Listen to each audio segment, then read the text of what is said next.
said your last name right. That's right, Egger. Okay. That's Egger. right. All right. Yeah, Dr. Egger.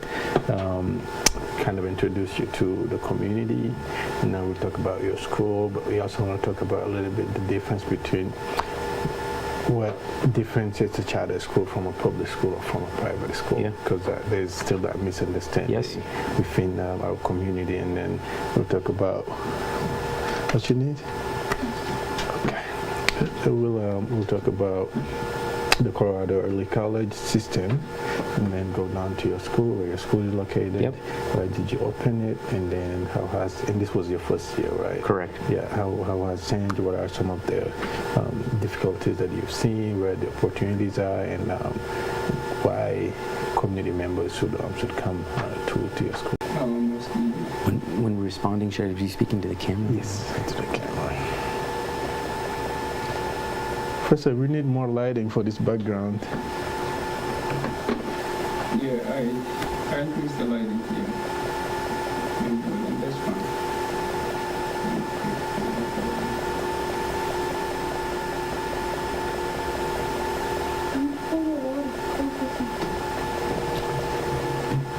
Can you see it on Facebook now? I can see it on YouTube. Let me double check Facebook. Okay. The LG team is slow, so you may want to go to MV using it.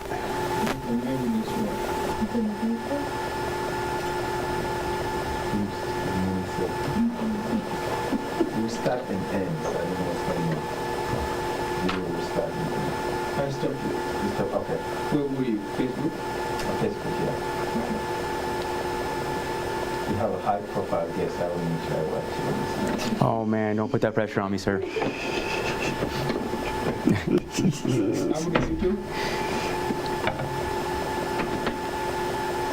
see. What's the password? Beloved 19, capital B.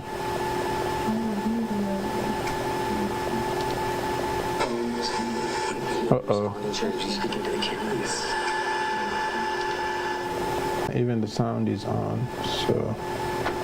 Okay, what do you start talking to people? No, the sound was already on. Okay, go ahead then. Wait.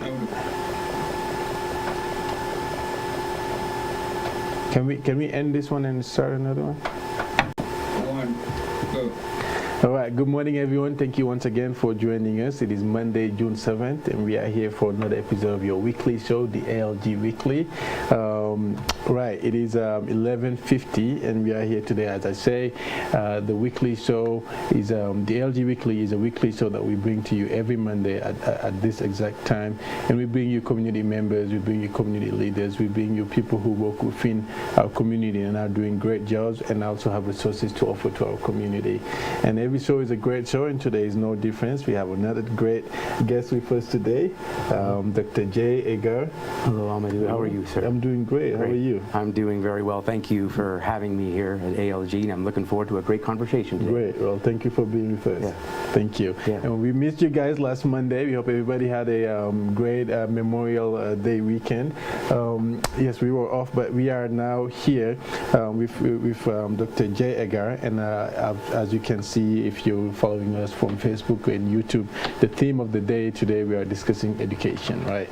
We know a lot of people are in the summer break. People just graduated from high school, continued from middle school and all of that. So it's a really exciting moment within the education space, but it's also at this moment that we should take time and think about what happened in the year, what are the challenges, what are the things that worked, so that we could offer a better education system to our community members next year. And that is part of why we are having this conversation. But before we get started, Dr. J, tell us a little bit about who you are, and just kind of introduce yourself to our community members. Well, again, Amadou, thank you for having me.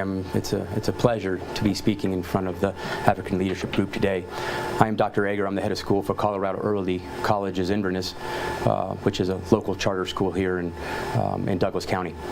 A little bit about me is I'm a family man of 2 children myself, married my high school sweetheart, and been married for almost 25 years. I myself went through a traditional academic system, educational system, that I found to be challenging for myself. And this is what I found along my journey in my growth, is to help those that need a personalized and individualized pathway, educational pathway, one that is not so systematic, one way, operated in one way. And I found myself struggling in that traditional system.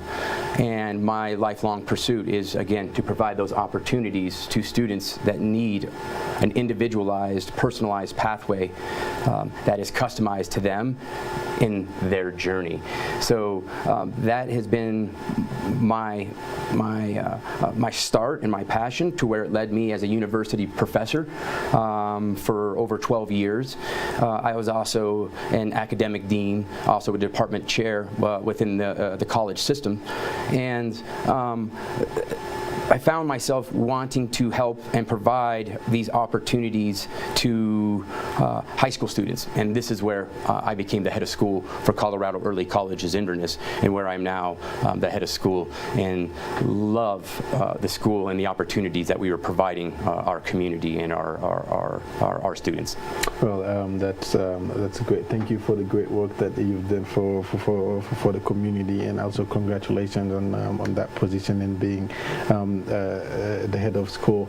So you've kind of talked a little bit about the traditional school, the traditional system. For people who may not be aware of it, the Colorado Early College system is a charter school, right? Yeah. And for community members who may not have heard of a charter school, or perhaps don't know the difference of what's the difference between charter school, public education, the public system, as well as the private school, could you explain a little bit what that difference Sure. is?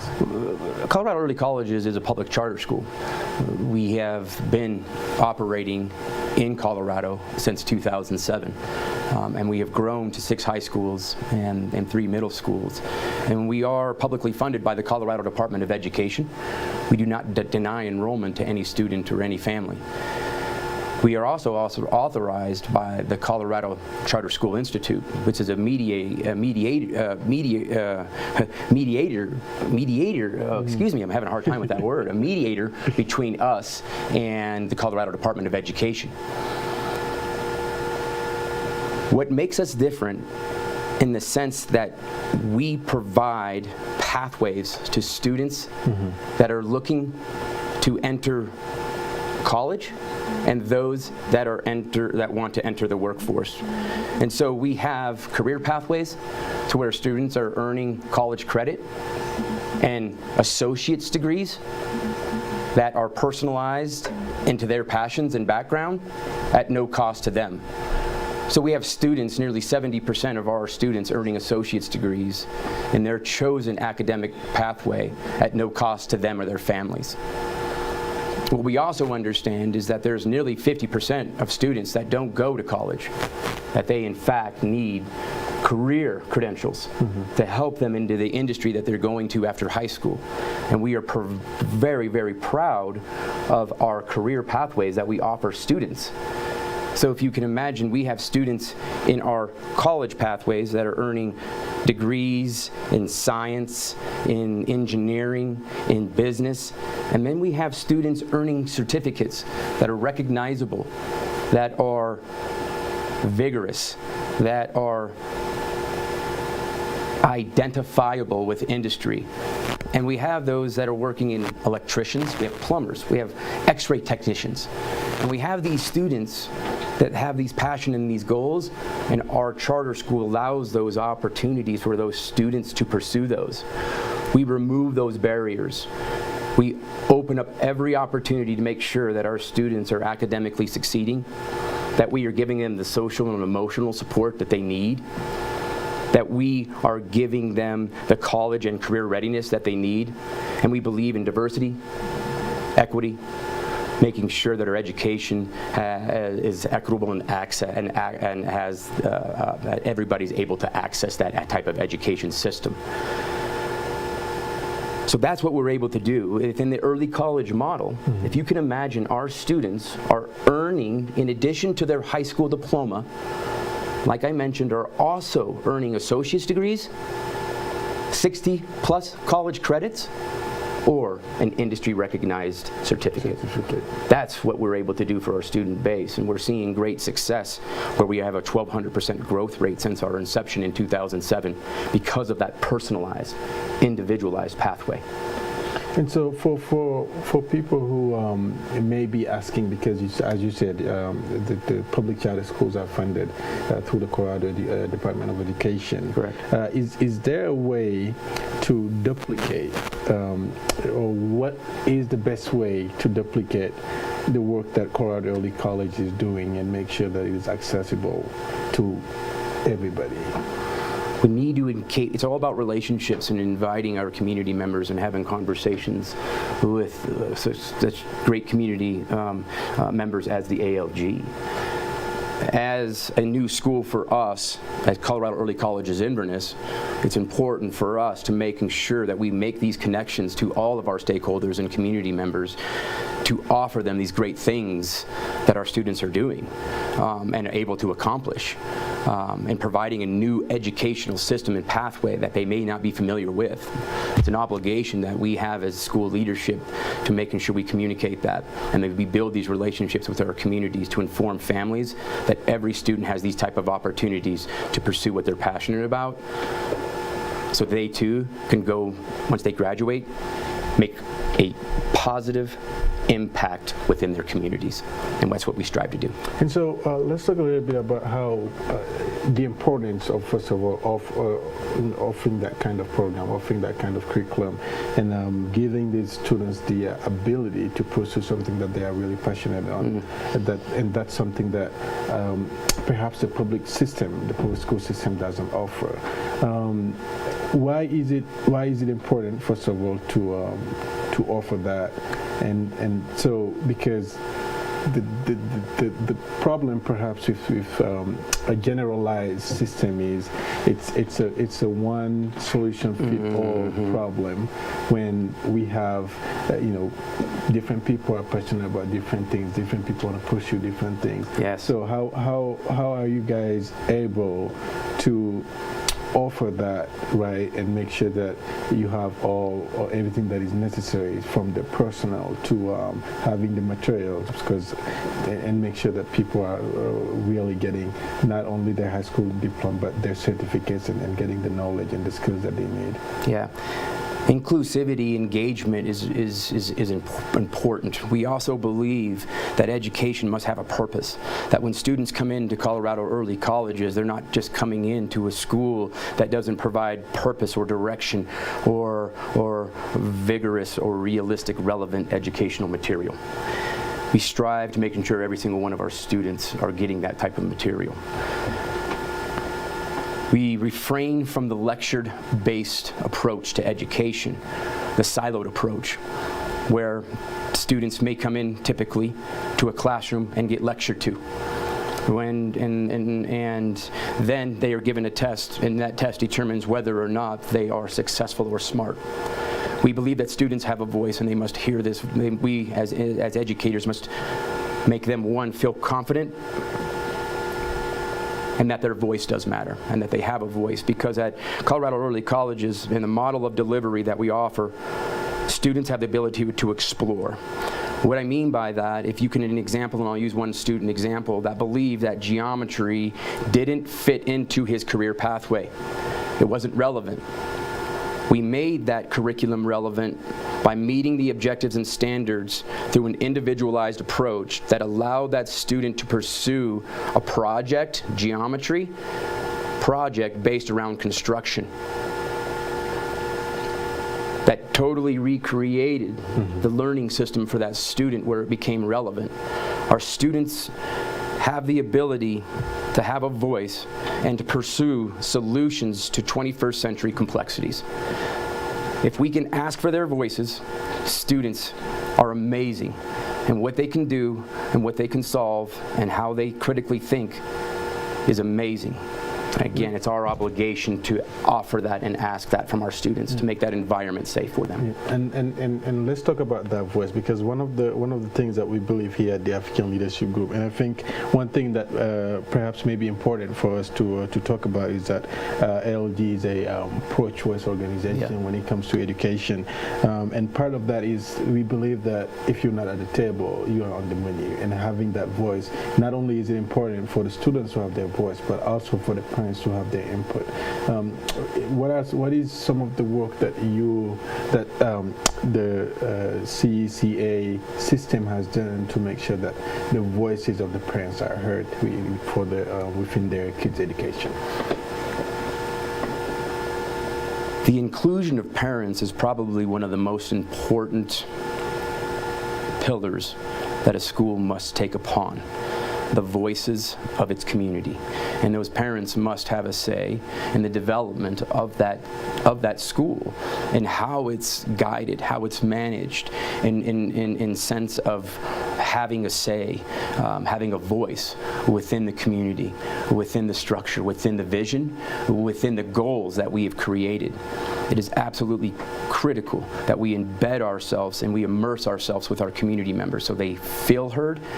But not only do they feel heard, that we act upon the voices that we hear upon. That's an obligation that we take very wholeheartedly. We were able to do that at our school this year at Colorado Early College's Inverness, which led us to great success. Our students performed one of the highest across the networks, and we're really excited about the energy and the direction and the purpose that we are giving to our students. Again, making it relevant, purposeful, and where they have a say in being engaged in their learning. And so, is there any data that you have that shows, I mean, this perhaps just a difference within the engagement in a space where students have a choice and the ability to touch different things and be able to see how things work, versus the engagement in a system where perhaps that is not the ability or the choice is not as present. The delivery, let me start with, it's so important to be able to have a diverse way for students to learn and also a diverse way for them to submit their material. A couple things that we're proud of at Colorado Early College's Inverness that we did in regards to one subject particularly was Inverness. At Inverness was English. That instead of just giving them required text, we give them the ability to choose their text. Within the confines and the parameters that we provide them, they have the ability to choose. Then they have the ability to also submit the curriculum in a way that is relevant to them, that is not so autocratic in one system. So we have students in taking English again that write music and they sing it. Others that create videos. We have to have a system, an educational system that allows students the ability to utilize all sorts of platforms so they can expand, so they can innovate, so they can associate themselves with. That's my obligation as a school leader, to provide that, to make sure we have the platforms, the equipment, the culture, and the right means to accept all deliveries, all voices, and that students have the ability to have a voice and to choose. And I think one of the things that perhaps the public misses when it comes to education is people have different ways of learning. Yes. We have people who learn by hearing. We have visual learners, and it goes on and on. And when you get a group of people that come from different walks of lives, are learning differently, have different, then it becomes really hard to be able to help everybody with one system and just the same lecture so that everybody can learn. But from what you've said, I guess it requires a lot of it requires a lot of stuff, right? It requires a lot of time. You have to get really dedicated stuff, and we I think specifically in Colorado, within the past 2-3 years, there has been a lack of educators within the system, whereas the department has to is always looking to hire teachers and educators. Have you guys encountered any of those situations? If I'm understanding your question correctly, have we faced obstacles in regards to hiring? Hiring educators. Hiring educators? Because, as I understand, your system requires dedicated staff to be able to work with students individually and dedicate that time. Yeah, it does depend on what the teacher and the subject that those teachers do teach. Again, with the charter school, we are very strict on who we hire as educators because we want to make sure, one, that they have the appropriate credentials to making sure to meet that objective that our students are college and career ready. So we have college instructors that are vetted, approved by our 13 college partners. So they have to go through a hiring process from themselves to be able to come to our school, to be able to get hired through us. Certain types of degrees, some courses or classes only require bachelor's, some of our instructors have masters, and some have doctorates. On our career side, we have career teachers that are approved to teach career courses because they have certain amount of career industry hours to be relevant to teach those students to be college and career ready. So when they leave, they have the proper credentials to teach so. So we have a little bit more flexibility in those that we hire at Colorado early colleges and charter schools, but we are very strict on making sure that they are approved by our college partners as well as the Colorado Department of Education and their career technical education hiring requirements. Great. And let's talk a little bit about the college program and your college partners. Yeah. Because, I mean, higher education is expensive. Yeah. Higher education is expensive. And for someone who graduates within your system, they are graduating with a certificate or 60 college credits. And that's half of a bachelor's degree. And they're basically getting that for free. Yeah, that puts a smile on my face because it's something that we're very proud of. If the research shows that the average graduate from college leaves with $26,000 of student debt, I would have to say that there's no student or family member that wants that for their students. We take great pride at Colorado early colleges to be able to provide them free college credit. So we are saving students all of that tuition cost because we're paying it. We're allocating our funding towards our students, and we're very proud of being able to do that. So you're exactly right. If you can imagine, if a student comes in, if they are determined to be college ready, they can earn an associate's degree or 60 college credit by the time they graduate. Then they can go to a 4-year institution as a junior of completing 2 years of college, meaning that to complete your bachelor's, you have 2 more years to complete. And again, that's tuition free. And it's the same for the credentials. We pay for those industry credentials. We provide the courses, if we are not able to provide the curriculum or the courses, they go to our college partner campuses. So like an X-ray technician. At our schools, we don't have that lab equipment or that technology at our school, so students go off campus to our college partners and they take the courses there. Which takes me to a great point about the schedule flexibility of our students. We know that there's a lot of families that need flexibility in their schedules, in their student schedules. We have that ability talking about personalized and individualized, to be flexible and offer flexible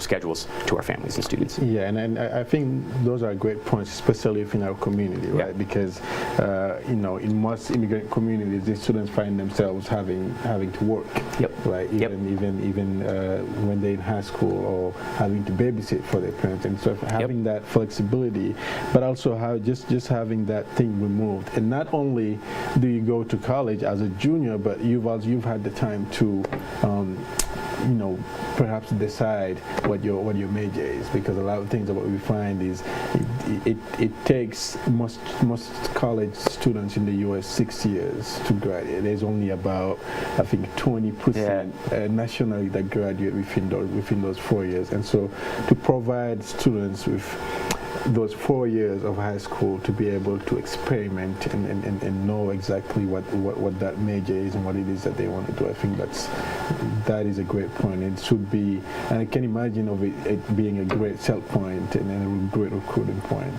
within our community and our communities outside.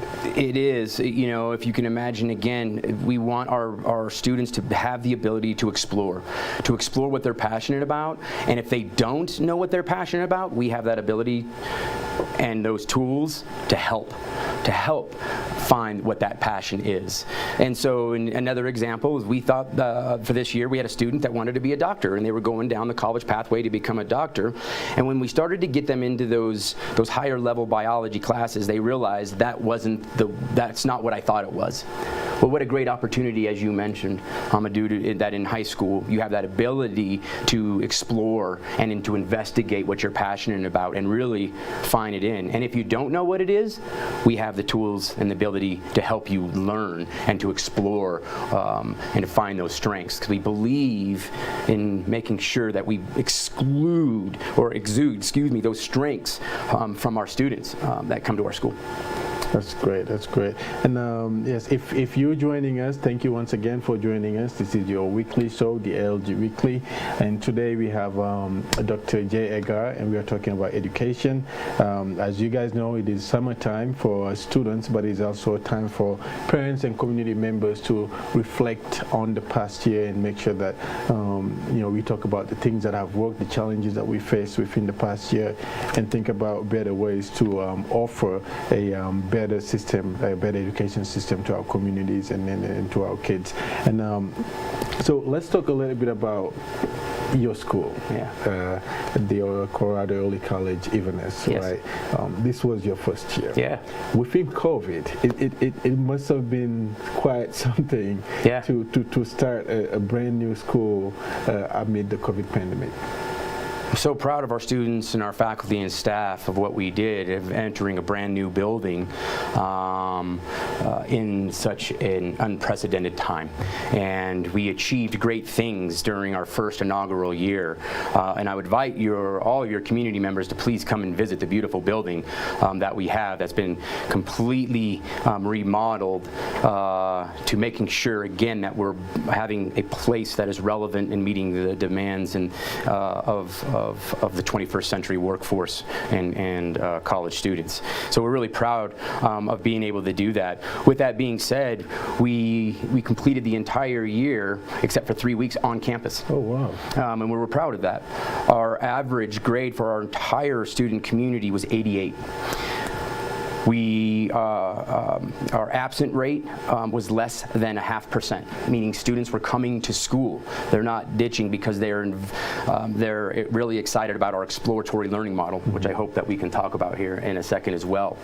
I had no suspension, no discipline issues our first inaugural year, and we're really proud about that. And we've had 44 graduates, 22 of them completed associate's degrees, and we had 14 certificates.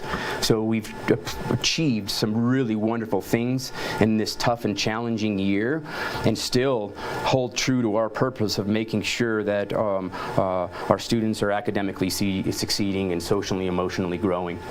That's amazing. 44 graduates, 24 with associates. That's 50%, and on top of that, another 14 students. So let's talk a little bit about how you achieved that result. the programming at your school, because to achieve that kind of result, there must be something really engaging and exciting for the students. I believe in a culture, again, to where students want to be. If students want to be in an institution where they are learning, where they feel heard, where they feel safe, it leads to good results. I believe our exploratory learning model that Colorado Early Colleges Inverness allows students that ability to really be heard, in the sense that, as I mentioned, we refrain from the lectured approach, the siloed approach to education. Our students are working on exploratory real world projects. And how we do this is layered in several ways. One is we making sure that we're meeting the state objectives and standards all across, so that our students are meeting what is required of us. And we do that in a way of where they can choose projects on how to deliver and turn in these projects. So if you imagine, we use the 17 sustainability, United Nations Sustainability Goals. A student can come in and take one of their learning objectives and create a project around one of the United Nations Sustainability Goals. So one of those is reduce poverty, or to increase air quality, to improve air quality. There's 17 of these goals that students may have a passion around, that they can create assignments and projects around to help mitigate or solve those issues. This allows students, again, to have purposeful learning and education, because they're tying in what they're learning about to something that they're passionate about. When we're able to make that connection, students want to do their projects, they want to learn more about it, and they're excited to do it. And what it also does is we're not teaching at one level. We're meeting through these exploratory learning models, we're meeting the students at where they're at. We're finding out where they excel. We're finding out where they may not be at grade level. And so because of that, we're focusing on that individual student to bring them to that level through these projects. That's why we're able to see such great success. Students love their projects. They know that it's purposeful, it's real world, it's relevant, right? And it challenges them. And I'm so proud of our students and our staff to be able to foster and cultivate that culture, right? And it's challenging, but they do an excellent job. Hence, again, the great success that we've done. Yeah. And you know, one of the things that I believe in is that when someone is passionate about something, they're already halfway through. Because when you're passionate about something, it's naturally that you do the research by yourself. It's naturally that you tend to want to know more about that subject, and to be able to combine those two, passion and education, that could only lead to great results. And then also they have a say in how to deliver it, and I think that's so important as well, right? It's not just this one approach to how to deliver it. It's a conversation. It's in a collaborative approach between the staff members and our teachers and that student of what's best for everybody. And you talked about parents, and one of the things that we're really proud of is the one-on-one advising that we do every semester with our family members. You will get 60 minutes every semester, one-on-one with an advisor, to talk about your student or your student's individualized pathway and what that is, and what courses to take, and what certificates or degrees. And it's one of the most special things about our model is that one-on-one advising that we do. Yes, and again, as we say here, if you're not at the table, then you are on the menu, and there is no better space where you should be at the table other than your kids' education. When it comes to the education, you should definitely be at that table. You should definitely have that voice. And thank you for offering that kind of system. And it's important that community members have a buy-in, that they have a say in everything, but especially when it comes to education. So it's been a great conversation. Yes, it has been. And I'm sure people who are listening and who have tuned in, watching, hearing about your result and your system and the way things work, people may be interested in how if their kids are interested into enrolling into your school. Can you talk a little bit about how that works? Yeah, there's a couple of things. We would want, please come visit us at Colorado Early Colleges Inverness, and you can just do a quick Google search on the internet and be able to find us. We also have some camps that are coming up in July. We have a science camp, we have an art camp, and we have a robotics camp to where you can see our school and you can be involved with some fun enrichment activities. We also have weekly school tours and informational meetings that we would invite you to, again, by just going to our internet site, by typing in Colorado Early Colleges Inverness, and you can register for a school tour, you can register for informational meeting, and we are promoting our summer school enrichment camps if you're interested in those. Also, please feel free to call me anytime. Our phone number is 720-505-4010. I'm Dr. Agar. I'm the head of school for Colorado Early Colleges. I'd love to have a one-on-one conversation about your student, your pathway, any barriers that might be in your way, because it's our responsibility to remove those, to making sure that all students, each student, is achieving their dream, and it's our obligation to remove those barriers to provide those opportunities. So, Amadou, thank you for this great conversation. It was wonderful to sit here and talk with you today. Yes, thank you so much. Is there anything that I haven't had the chance to ask that you would like the community to know?